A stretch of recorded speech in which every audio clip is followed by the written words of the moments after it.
conjunção de serviços ancilares distribuída e blockchain 2.0. A conjunção de serviços ancilares, geração distribuída e blockchain 2.0. Prestação de serviço ancilar de geração, transmissão e armazenamento. A necessidade de uma definição explícita de serviço ancilar é importante para entender sua aplicação à geração distribuída. Segundo Aurélio, ancilar, do latim ancillare, adjetivo, gênero relativo a ou próprio de ancila. 2. Auxiliar, subsidiário. Na Resolução Normativa número 697, de 16 de dezembro de 2015, estabelece os procedimentos para a prestação de serviços ancilares e adequação de instalações de centrais geradoras motivada por alteração na configuração do sistema elétrico. No seu capítulo 3, da prestação de serviços ancilares e do seu pagamento, no artigo 5º, existe uma sigla, CPSA, cujo significado é Contrato de Prestação de Serviços Ancilares. Uma denominação que nada se parece com um conceito ou definição. Em comparação a outras situações, uma audiência pública ocorrida em 2006, AP 010 de 2006, para discutir o aprimoramento da Resolução Normativa da ANEEL número 265, de 10 de junho de 2003, que estabelece procedimentos para a prestação de serviços ancilares de geração e transmissão. O INEE, Instituto Nacional de Eficiência Energética, em uma contribuição a esta audiência, resume, abre aspas, o Instituto Nacional de Eficiência Energética entende que, além das propostas aceitas pela referida nota técnica e consignadas na minuta de resolução normativa, caberá incorporar nessa resolução uma definição explícita e não excludente de serviço ancilar e estender sua abrangência aos serviços de distribuição, em vista da difusão e crescente importância da geração distribuída. Fecha aspas. O Brasil caminha para uma evolução no sistema elétrico. Geração, transmissão, armazenamento, redes inteligentes. A expansão permite que os agentes de mercado tenham livre acesso à rede. Tudo regulamentado por leis e resoluções normativas, possibilitando um ambiente competitivo na geração e na comercialização de energia elétrica no sistema interligado. O país busca preparar uma regulação para o futuro, que dê equilíbrio ao setor e aos procedimentos legislativos com a reforma da Resolução Normativa 482 de 2012 e o marco regulatório do setor elétrico, estabelecendo um ambiente para a competição na geração, armazenamento e comercialização de energia elétrica no Brasil. Portanto, serviços ancilares são aqueles que complementam os serviços principais que, no setor elétrico são caracterizados pela geração, transmissão, distribuição e comercialização. Em um sistema integrado como o brasileiro, estes serviços se caracterizam por relações causa-efeito, que superam os limites na interação entre as empresas e os serviços principais. Para que possam ser definidos como serviços e que sejam estabelecidas formas de remuneração do agente responsável, é preciso que ela seja mensurável.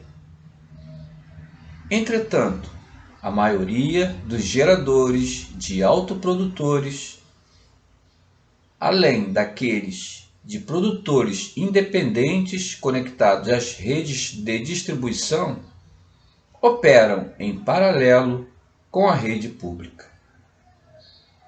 Trata-se, portanto, de uma situação que precisa ser reconhecida e, sobretudo, regulamentada, inclusive no tocante aos serviços ancilares. Priorizar os serviços. As barreiras regulatórias quanto às tecnologias a serem implementadas no setor elétrico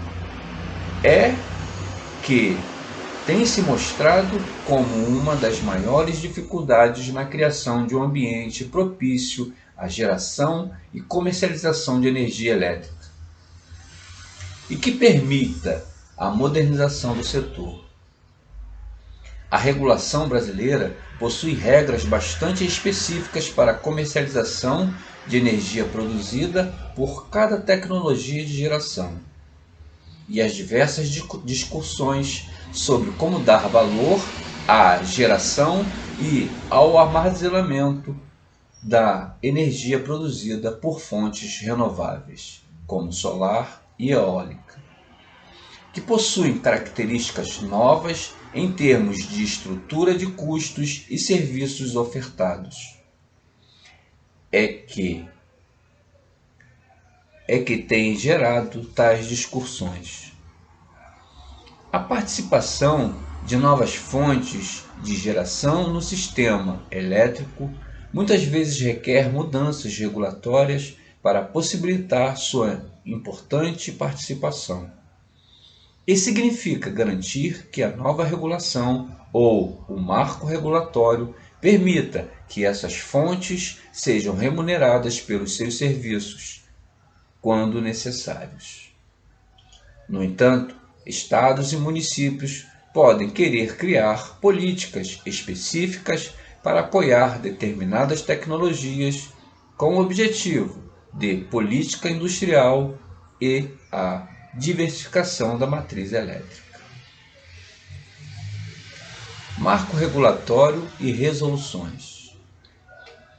As reservas de energia elétrica podem ser feitas por várias tecnologias de armazenamento, por exemplo, baterias químicas, reservatórios de usinas hidrelétricas reversíveis, hidrogênio e armazenamento térmico. As diferentes formas de operação, com suas particularidades regulatórias e seus benefícios aplicados às soluções de estocagem de energia para ser utilizada em outro momento, vem ganhando destaque no setor elétrico. A necessidade de aumento e o desenvolvimento de novas tecnologias de armazenamento são ferramentas principais para se atingir os objetivos de uma política energética a longo prazo. E qualquer barreira regulatória precisa ser removida para liberar o potencial das baterias. Pontos primordiais para o pleno desenvolvimento de baterias, precificação horária, participação no mercado de energia e integração ao mercado. Modernização. O tema repotenciação é da mais alta importância para o setor elétrico brasileiro. Estimativas do setor hidrelétrico mundial apontam que por volta de 2030, mais de 50% da capacidade hidrelétrica global sofrerá reforma de repotenciação ou modernização das instalações, e que, em 2050, todas as usinas atualmente instaladas passarão por alguma reforma do tipo. Embora o Brasil possua mais de 60% da sua matriz elétrica por fonte hídrica, investimentos em ações de recondicionamento e melhorias nas hidrelétricas para ganhos de eficiência na conversão energética e incremento de capacidade instalada são esporádicas. Devido às complexidades envolvidas, observa-se a necessidade de discussão sobre as mudanças que orientem ou acelerem os investimentos para promover a boa gestão das hidrelétricas.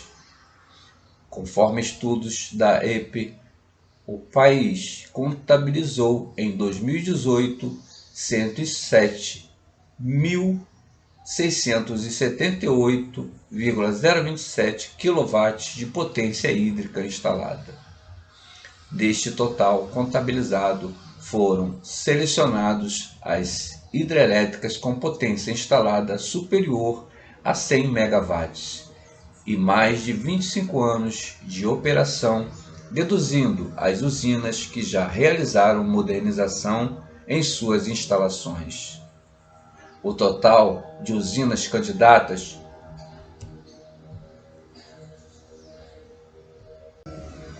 à repotenciação totaliza 49.973 MW.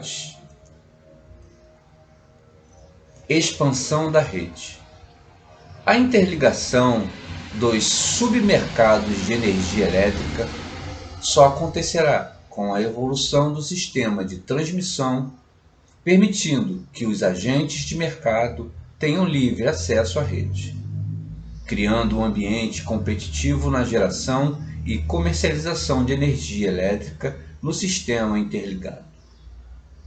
Na busca por equalização dos preços de energia, espera-se um crescimento contínuo das participações das fontes renováveis na matriz energética brasileira, principalmente as fontes eólica e solar fotovoltaicas. Devido à natureza variável utilizadas pelas fontes de características intermitentes, onde a concentração dos maiores potenciais se encontram na região Nordeste, espera-se uma expansão contínua dos sistemas de transmissão, ampliando a capacidade de escoamento local e de conexões entre os submercados, e assim criar o sistema de flexibilidade e controlabilidade, garantindo a segurança da operação diante de uma diversidade de maneiras disponíveis de geração cada vez maior. Blockchain. A tecnologia de blockchain é bem recente. Em 2008, Satoshi Nakamoto publicou um artigo sobre Bitcoin Peer-to-Peer Electronic Cash System, tornando a tecnologia de registro distribuído, que usa o armazenamento descentralizado para registrar os dados de todas as transações, um código aberto.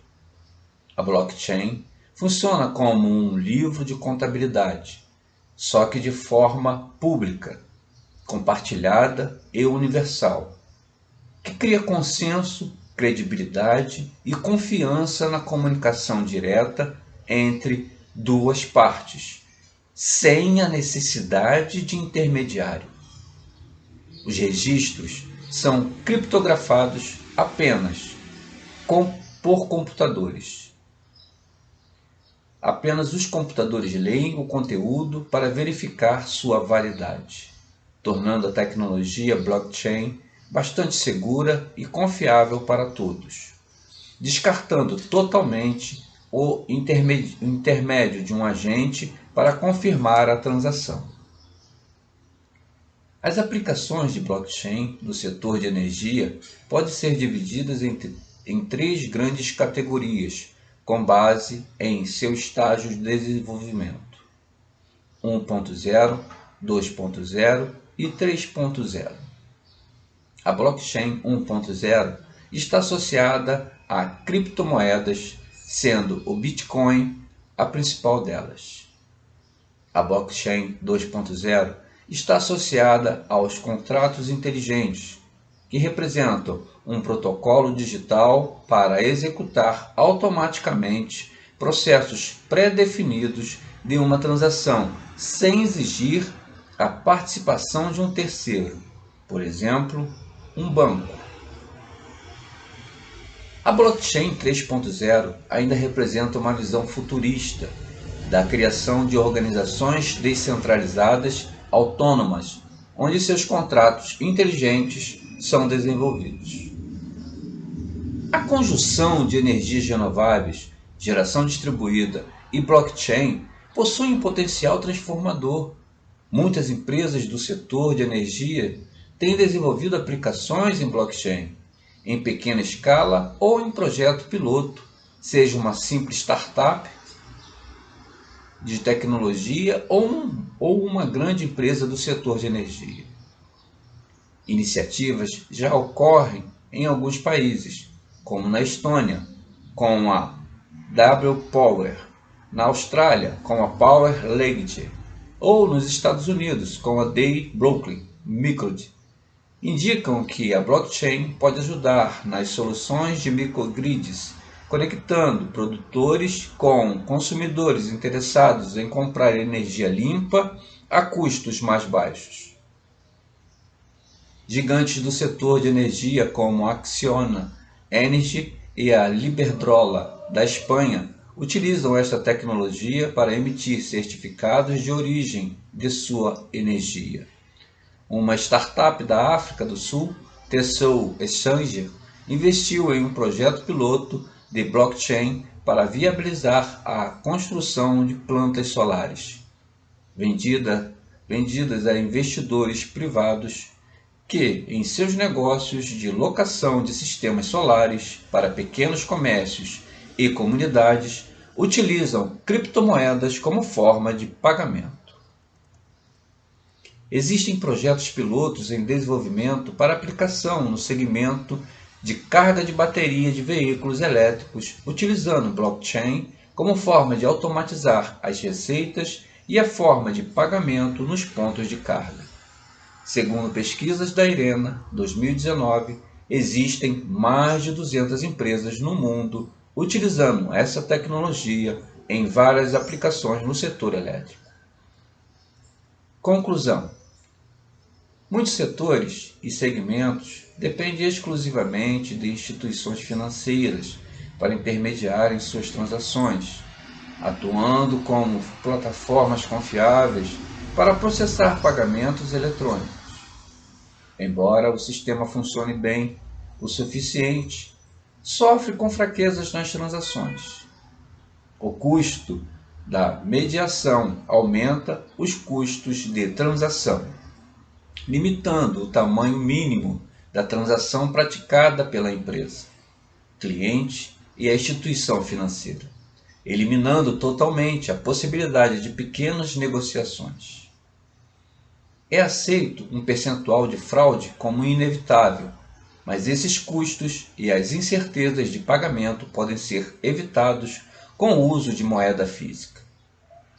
Não existe nenhum mecanismo para fazer pagamento através de um canal de comunicação sem uma parte confiável, o que nos leva à necessidade de um sistema de pagamento eletrônico baseado em prova criptográfica e não em confiança, permitindo que as partes envolvidas negociem diretamente uma com a outra, sem a necessidade de um terceiro.